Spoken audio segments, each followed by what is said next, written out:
Good day, ladies and gentlemen. This is a quick intra-week coverage to address the recent sell-off in precious metals. Today is November 11th, 2020, and I'm going to cover gold and gold miners. This is a 5-hour gold chart, and as I make this video, the yellow metal is trading just under $1,890 level, having declined to $1,850 in the overnight session.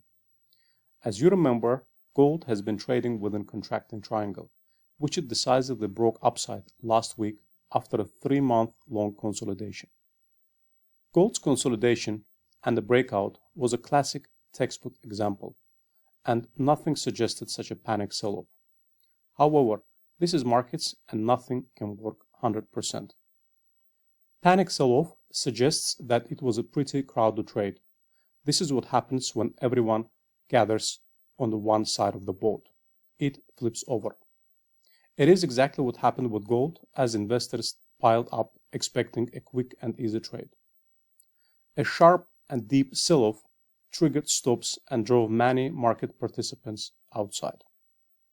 After such a roller coaster, some market participants are licking their wounds, others waiting for the market to settle down to re-enter. Having made false moves in both directions, gold will continue grinding higher, and apparently most will be afraid to jump back in immediately. Let's switch to another chart to see what can we expect next. This is a 30-minute chart that demonstrates how all support levels have been cleared. Very painful experience for most. Anyhow, going forward, I expect gold to grind higher. However, selling off and bouncing back quickly from time to time to make any re-entry into the market extremely uncomfortable for participants. My standing target towards all-time high at $2,075 remains in force. I would also like to quickly cover gold miners, GDX. After a decisive breakout, GDX is trading back within a falling wedge pattern. However, good news is that despite 5% drop in the gold, GDX lost a little over 6%.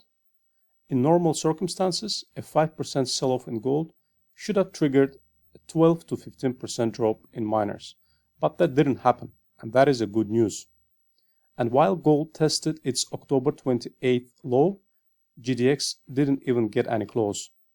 Such divergence with gold demonstrates that miners do not buy into the recent sell-off in gold. Therefore, I expect miners to jump back above the resistance line of a falling wedge pattern pretty soon. GDX is set to test $55 as expected over the coming weeks and months. This is it for today, and thank you very much for listening. Please note that this video is prepared for educational purposes only.